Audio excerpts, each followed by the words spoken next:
रहस्यमयी किताब। आज वो दिन था जिसका इंतज़ार कर रही थी नैना। चेहरे पर एक अलग ही चमक है, हंसी है कि थमने का नाम नहीं लेती। होंठ से, आँखों से, हर जगह से झलक रही है। नैना को 3 महीने लगे ये सोचने में कि आखिर वो किस कलर कॉम्बिनेशन के साथ जाएगी। फिर करीब 8 महीने के बाद हैंडमेड गाउन में परी से खूबसूरत लग रही है। एक्सेंट सेम नहीं पर लगभग तो मान ही लो उसी कलर का सूट है राजवीर का। आँखों की चमक, नैना को आँखों से कुछ नहीं है। आज है ग्रेड इंगेजमेंट सेरेमनी नैना और राजवीर की। ग्रैंड सिर्फ बोलने के लिए थी, ये सच में बड़ी है। सबसे बड़े एक आलीशान होटल के बड़े खूबसूरत हॉल जिसमें तारों और सूरज की तरह चमचमाते बेशकीमती झूमर भी जैसे सलामी दे रहे हों मेहमानों को। हर टेबल पर कोई ना कोई जानी मानी हस्ती इंतज़ार कर रही थी आज के स्पेशल कपल का। और फिर राजवीर अपने अंदाज में स्टेज की तरह आ रहा है। 4-5 दोस्तों ने उसे घेरा हुआ है, लेकिन ये साथ में जब तक ही होंगे तब तक नैना ना आए स्टेज पर आकर। बस अब राजवीर को भी नैना का ही इंतज़ार है। जो गुसर हो रही है वो अचानक से रुकती है और एक सन्नाटा छा जाता है। हॉल पूरा भरा है, लेकिन आज हर कोई सिर्फ नैना को देख रहा है। वो धीरे धीरे नज़रों को ऊपर करके अपने इस स्पेशल पल को एंजॉय करते हुए आगे बढ़ रही है। सबकी तो बोलती बंद थी, लेकिन ऐसा भी कोई था जिसकी सांसें भी बंद हो जाती। करण भीड़ में खड़ा एकटक नैना को निहार रहा है, आँखों को झपकाना भी शायद भूल गया। वो उस पल वो खो गया। एक पल में उसने पास्ट से फ्यूचर की पूरी यात्रा कर डाली। पास्ट उसका बड़ा था, वो चाहता था ऐसा ना हो, और फ्यूचर में वो चाहता था कि ऐसा हो, लेकिन अभी उसमें से कोई भी नहीं था। करण वो था जो नैना को बेइंतहा प्यार करता था। करण और नैना की दोस्ती स्कूल के समय की है, लेकिन करण अपने मन की बात नैना को बता नहीं सकता था। करण के पास दिल था, प्यार था, पर वो नहीं था जो नैना को चाहिए। नैना के सपने बड़े थे। वो जिस तरह के राजकुमार के सपने सजाए बैठी थी, ऐसा राजवीर था, सच का राजकुमार, सिर्फ दिल का नहीं। जैसे जैसे नैना के पैर स्टेज पर खड़े राजवीर की तरफ बढ़ रहे थे, वैसे वैसे करण के पैर उसे कह रहे थे कि चल अब तो चल, बस कर, अभी भी रुकेगा क्या? ये सब देखने के लिए आखिरकार करण के पैर वहाँ नहीं टिक पाए और वो वहाँ से दरवाजे की ओर बढ़ने लगा। आखिर क्या चाहिए था उसे? इतने बड़े फंक्शन में वो पहली बार आया था, ऐसा उसने ज़िंदगी में पहली बार देखा था। उसे नैना चाहिए थी। करण अपनी कार में बैठा, जो उसकी नहीं थी, लाया था मांग कर अपने दोस्त थे खास इस फंक्शन के लिए। कार स्टार्ट कर निकल गया। आँखों के आंसू तो सूख गए थे, पर आज नैना को इस तरह देखकर वापस आ गए। करण को अकेले में बैठकर रोना था, इसलिए गाड़ी ना घर की तरफ गई ना किसी दोस्त की तरफ। करण गाड़ी को दूर ले जा रहा था, एक सुनसान जगह पर, जंगल के पास। उसकी गाड़ी पर ब्रेक लगा। बाहर दरवाजे पर के नीचे बैठ गया। अपनी किस्मत पर रो रहा था। आवाज़ सुनने वाला दूर दूर तक कोई नहीं था, ना कोई आंसू पोंछने वाला। कुछ देर बाद बहते आंसू अपने आप ही सूख गए। सोचा उसने कि अब कुछ फ़ायदा नहीं है। भूल जाता हूँ, आगे बढ़ता हूँ, अपने आप को समझा रहा था। उठा और दरवाज़ा खोला, लेकिन कुछ था जो उसे गाड़ी में बैठने से रोकने वाला था। उसने कुछ देखा था जिससे वह रुक गया, एक बार फिर मुड़ देखने के लिए। दूर झाड़ियों में कुछ चमक रहा था। ये कोई साधारण चमक नहीं थी, सतरंगी उजाला था। उस चकाचौंध भरी महफिल में ऐसा कुछ नहीं देखा था, शायद जो उसने अभी देख लिया। खुद को रोक नहीं पाया, पास गया उस अजीब सी खींचने वाली चमक के पास। झाड़ियों में पड़े एक छोटे से संदूक से वो चमक आ रही थी। एक सुनसान जगह और वहाँ पर पड़ा हो कोई छोटा सा संदूक, वो भी साधारण नहीं, सतरंगी चमकता हुआ। शुरुआत में उठाने में हर किसी को संकोच होगा। ऐसा ही कुछ कारण के साथ हो रहा था। मन में पहले से बहुत कुछ, ऊपर से ये चमचमाता नया कुछ, फिर भी करण ने उसे उठाने का मन बनाया। धीरे धीरे, डरते डरते उसके हाथ वहाँ तक गए। कंपकंपाते हाथों से उसने उसे उठाया। हाथ लगाते ही ऐसा लगा जैसे शरीर की सारी नसों का खून दौड़ते दिखाई देने लगा हो। एक नया उजाला उसके अंदर से आ रहा था। धड़कन किसी भागती ट्रेन से कम नहीं थी। हाथ में उठाया वो संदूक तो उसे पता चला कि चमक संदूक के अंदर से आ रही है। संदूक को खोला तो उसके सामने था उसकी किस्मत चमकाने वाली किताब, रहस्यमयी किताब। घर आकर उसने सबसे पहले जो काम किया वो था उस किताब को खोलकर पढ़ना। पहला पन्ना उस किताब का खोला। लिखा था कि किताब आपकी किस्मत बदल सकती है। आप खुशकिस्मत हैं जो इस किताब के अधिकारी बने। आपको यकीन नहीं होगा, लेकिन आप इसमें जो भी लिखेंगे वो पूरा होगा। सब कुछ मिलेगा आपको इस किताब के जरिए। बदले में आपको इसकी एक शर्त मानना होगा। वो ये है कि आपको इससे सम्मान देना होगा। आपको इसे याद रखना होगा। अगर आपने इसे याद नहीं रखा तो ये किताब आपकी मालिक बन जाएगी। आपको 24 घंटे में एक बार इसे खोलकर कुछ लिखना होगा। बस यही शर्त है। आप जो लिखेंगे वो मिलेगा। बस इस शर्त को ना भूलें। अगर आप इस बात से मान लेते हैं तभी किताब का दूसरा पन्ना पलटिए। अगर आपका जवाब ना है तो इसे जहाँ से लिया है वहीं वापस रखते हैं। एक बार पन्ना पलटने के बाद ये किताब आपकी हो जाएगी। कोई भी इस बात को एकदम से मानने को तैयार नहीं होगा, लेकिन उस किताब से आती रोशनी ये बयां कर रही थी कि ये कोई साधारण चीज़ तो हरगिज़ नहीं है। फिर भी कुछ देर वो वहीं बैठा रहा। मन में यही लग रहा था कि शायद ही ऐसा कुछ होता होगा, लेकिन फिर भी करण ने वो लिख दिया जिसके वजह से उसका मन भरा हुआ था। नैना। करण ने लिखा कि नैना सुबह उसके घर पर आए उससे मिलने। उसे पता था कि ये हो नहीं सकता, क्योंकि आज ही नैना की एंगेजमेंट हुई है और नैना राजवीर के साथ ही रहेगी। लेकिन फिर भी उसने लिख दिया। लिखकर उस किताब यूं बंद कर दिया और फिर ख्यालों में खो गया और वहीं सो गया। रात को कब सोया, दरवाज़ा बंद था या खुला, उसे कुछ पता नहीं।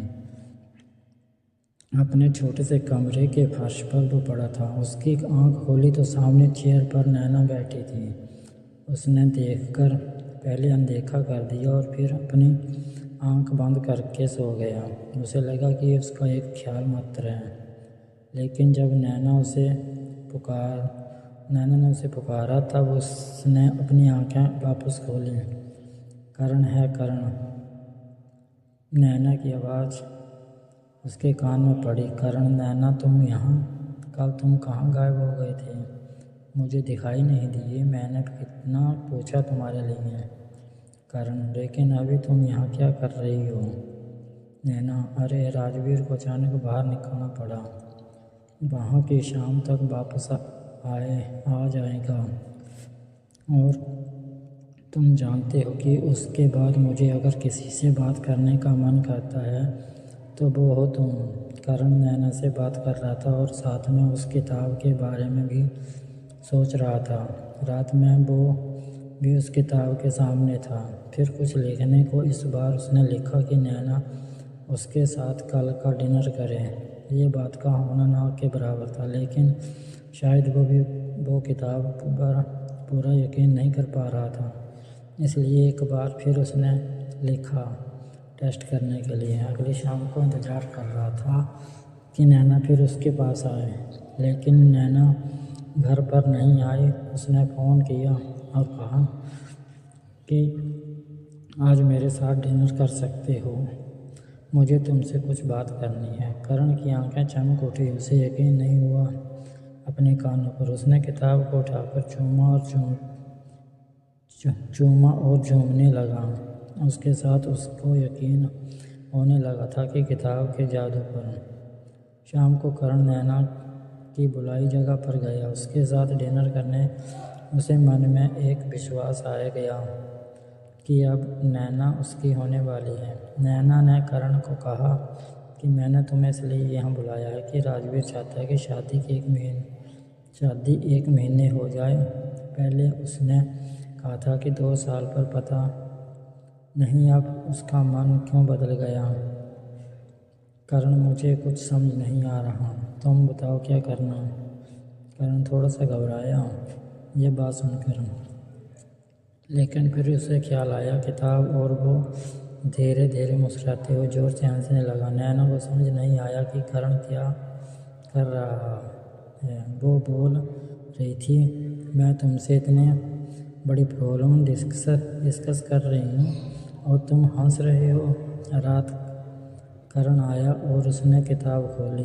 अब वो किताब को चैलेंज करने की सोच रहा था।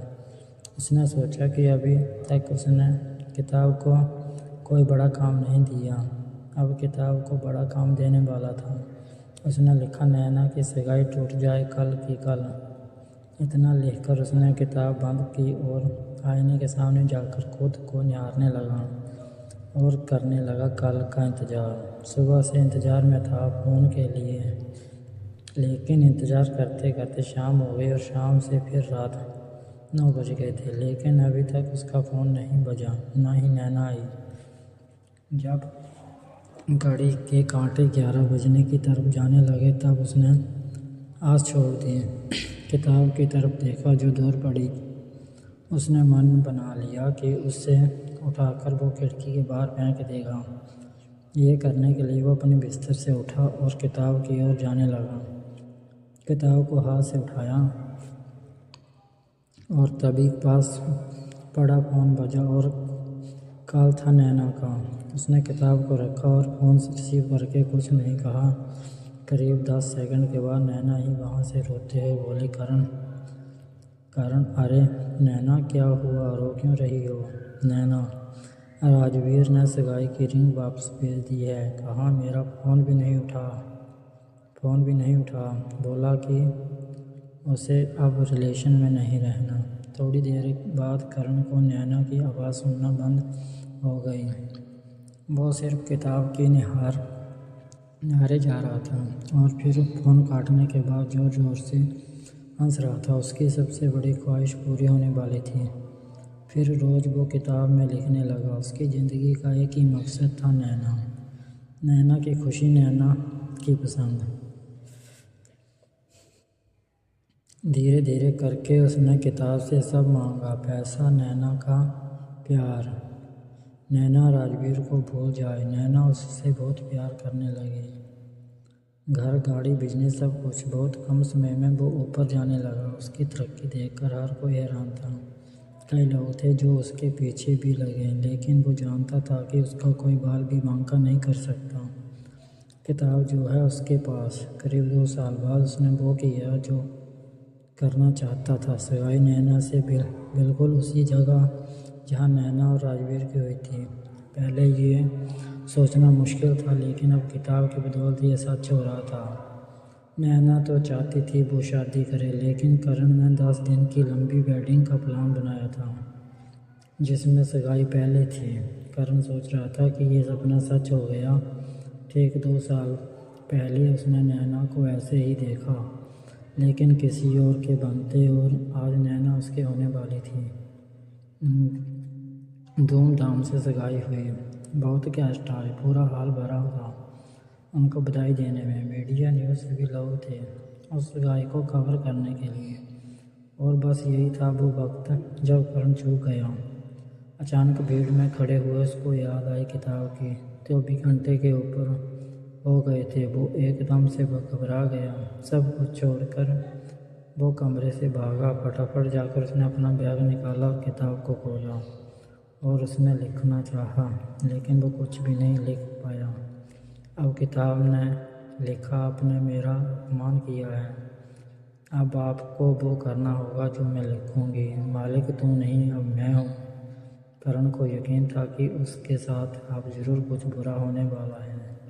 किताब ने उसके लिए इतना कुछ किया, लेकिन अब किताब क्या करेगी, ये सोचकर वो बुरे हाल था। किताब ने उसके लिए पहला काम लिखा कि तुमको नैना को एक तमाचा मारना है। ये पढ़कर उसने समझ आ गया था कि आगे और क्या क्या होने वाला है। उसने उस किताब को बंद कर दिया और बैग में डाल के अलमारी के अंदर बंद कर दिया। घबराते उसने सोचा कि अब वो इस किताब को कभी नहीं खोलेगा। उसने नैना को मारने का सोचा भी नहीं था, लेकिन अगले दिन नैना सुबह से घर पर नहीं थी, ना ही उसका फ़ोन लगा। उसके मन में तरह तरह के ख्याल आने लगे। शाम होकर रात हो गई, लेकिन नाना का कोई पता नहीं। उसे पता था कि ये सब कौन कर रहा है। उसने बैग से किताब निकाली और ज़ोर से कहा, क्या चाहिए तुम्हें, बोला। किताब को खोली तो किताब ने लिखना शुरू कर दिया।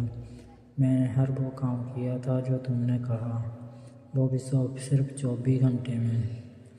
तो मैं भी वो करना होगा, और अगर तुमने मुझसे पीछा छुड़ाने की कोशिश की तो याद रखना, अंजाम बुरा नहीं, बहुत बुरा होगा।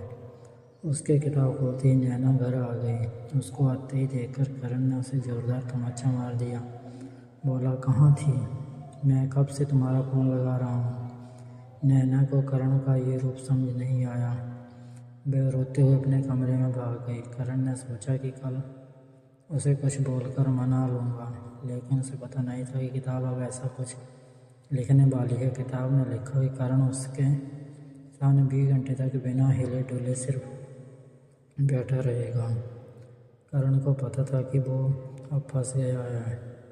उसने ऐसा ही किया। वो वहीं बैठा रहा। बीच में उसे नींद की झपकी आ रही थी, लेकिन उसने अपनी आंखों पर पानी मारा। अगला काम था उसे 200 किलोमीटर दूर जाकर एक घाटी से नीचे अपना कार गिरानी है और वापस 24 घंटे के पहले आना है, वरना अंजाम बुरा। करण गाड़ी लेकर गया। बारिश की वजह से गाड़ी खराब हो गई, लेकिन उसने जैसे जैसे किताब का काम किया उसे गिराया। वापस आना लगभग नामुमकिन था। सड़क सुनसान थी, कोई नहीं था। अंधेरी रात और मूसलाधार बारिश में उसे सिर्फ नैना दिखाई दे रही थी जाते हुए। करण ने भागना शुरू किया। वो पागलों की तरह भागता रहा और एक पेड़ से टकरा कर गिर गया। आँख खोली तो बक अस्पताल में थी और नैना उसके सामने थी। नैना, करण तुम्हें क्या हुआ है, कितने अजीब बन गए हो। तुम कुछ दिनों से क्या कर रहे थे। तुम वहाँ चलो, तुम आराम करो, बाद में बात करें। करण ने कुछ देर के लिए आँख बंद की। उसे ख्याल आया किताब का। उसने नैना को कहा कि उसे घर जाना है। नैना ने उसे समझाने की कोशिश की, लेकिन करण ने जिद की। वो बेड पर से उठकर चलने लगा। नैना उसे घर ले आई। घर आते ही वो अपने कमरे में गया और उसने किताब को ढूंढा, लेकिन उसके सारा घर छान लेने के बाद भी उसे किताब कहीं नहीं मिली।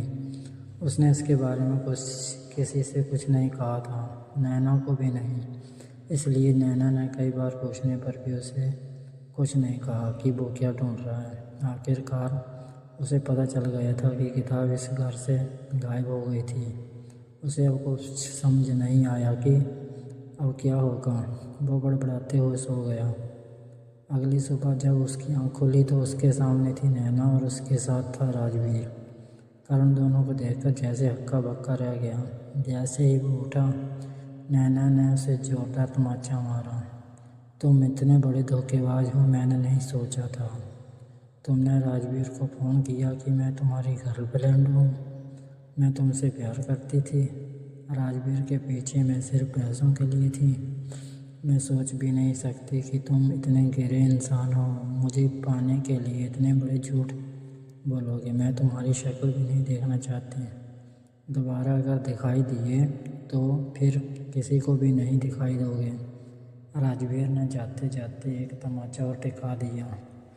करण एक बार फिर हंसा। अब उसकी हंसी पहले वाली हंसी की बिल्कुल उल्टी थी।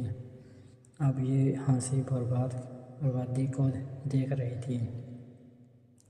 करण ने जितने जल्दी नाम बनाया था उससे कहीं जल्दी उसका नाम मिट रहा था। न सिर्फ नैना बल्कि उसके सारे रुपए, पैसे, शोहरत मिट्टी में मिल गई। झूठ धोखाधड़ी के उस पर 36 मामले दर्ज हुए जिसकी सज़ा बहुत लंबी होने वाली थी। हवालात में बैठा करण यही सोच रहा था कि किताब आखिर कहाँ गई और उसने करण को जिंदा क्यों छोड़ दिया। नैना अपने कमरे में बैठी थी, कुछ सोच रही थी। उसने हाथ में पेन था और उसने लिखना शुरू किया। सामने भी शतरंग की चमकती किताब थी।